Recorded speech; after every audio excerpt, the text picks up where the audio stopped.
भगवान श्री कृष्णचंद्र जी अपनी इस माया का रहस्य और माया से मुक्त होने का मार्ग,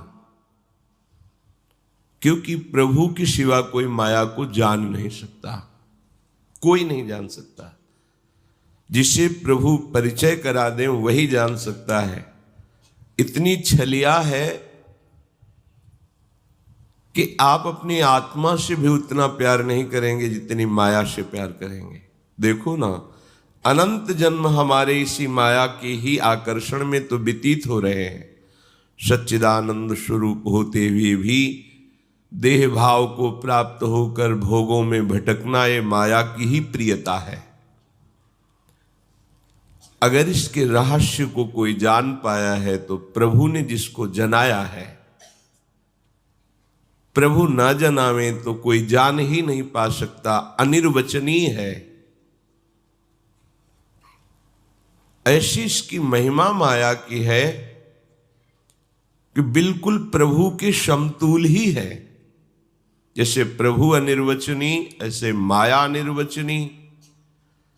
जैसे प्रभु को सहसा नहीं जाना जा सकता ऐसे माया को सहसा नहीं जाना जा सकता।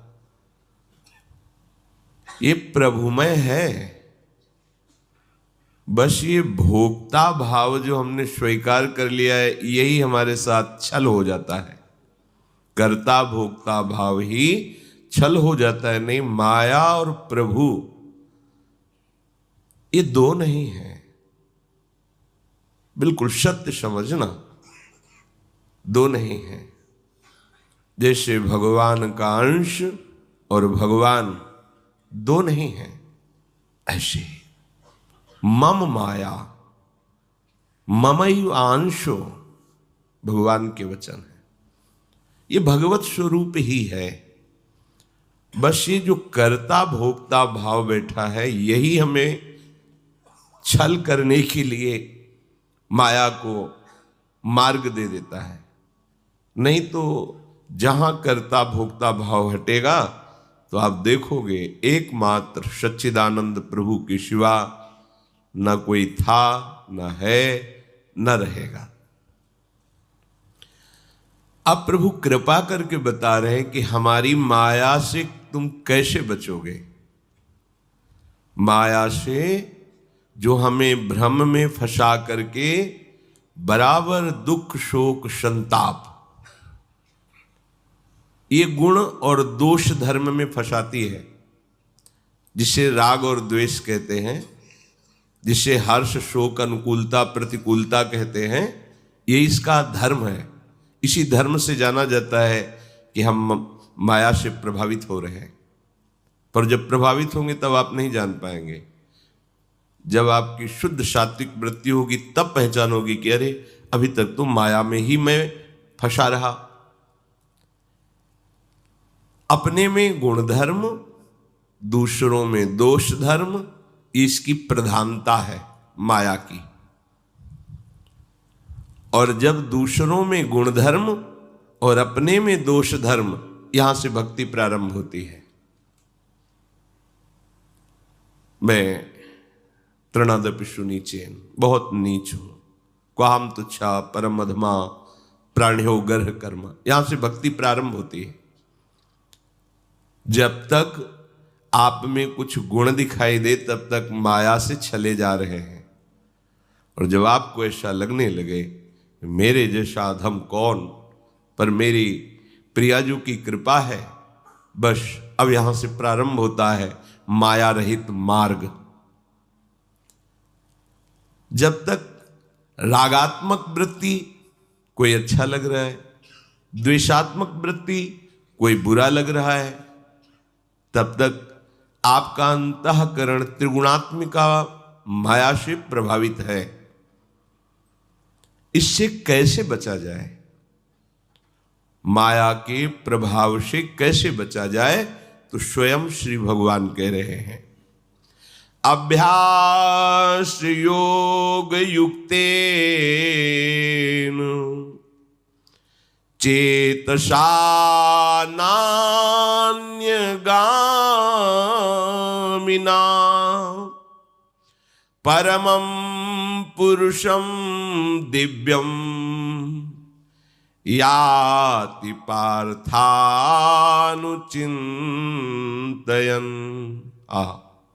अमृतमयी बात है।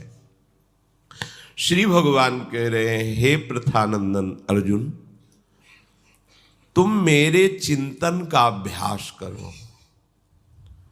जहां परम पदवी की प्राप्ति की बात आती है वहां श्री भगवान चिंतन शब्द का प्रयोग करते हैं। बहुत से श्लोकों में चिंतन, चित्त वृत्ति का निरंतर प्रभु में लगे रहना ही चिंतन कहते हैं। इसीलिए अभ्यास शब्द कहा है कि चिंतन होना कठिन होता है। क्रियाएं करने का हमारा सहज स्वभाव बन गया है। बड़े भाग्यशाली हैं जो भागवती क्रियाएं स्वीकार करके प्रभु की प्रसन्नता के लिए करते हैं, पर प्रायः अहम धर्म से युक्त होकर स्वसुख वांछा से प्रेरित होकर सारी क्रियाएं की जाती हैं। अहंकार विमूढ़ात्मा करता हमिति मन्यते, मैंने ऐसा किया, मैं ऐसा कर रहा हूं, मैं ऐसा करूंगा, इसी से प्रेरित होकर सारी क्रियाएं होती हैं। कोई बड़ा भाग्यशाली होता है जो श्री प्रियालाल का शरणागत होकर नाम जप करना, वाणी पाठ करना, नाम कीर्तन करना, प्रियालाल की सेवा की भावना रखना, प्रियालाल के समर्पण करने के लिए ही सारी चेष्टाएं करना, ये तो बाहरी बात है। जो अंतर में प्रवेश करेगी, ये अभ्यास है बाहरी। यदि इसका अंतर में प्रवेश नहीं हो रहा तो अभी अभ्यास में त्रुटि है। ध्यान से सुनना, आपका भागवतिक अभ्यास चल रहा है और आपका चिंतन भागवतिक नहीं है तो अभी त्रुटि है, खोजो। कोई धर्म विरुद्ध आचरण है आप में, कोई पापाचरण है, कोई मनमुखी चाल है जो आपको आपकी भागवतिक क्रियाओं का जो फल है वो नहीं प्राप्त होने दे रहा।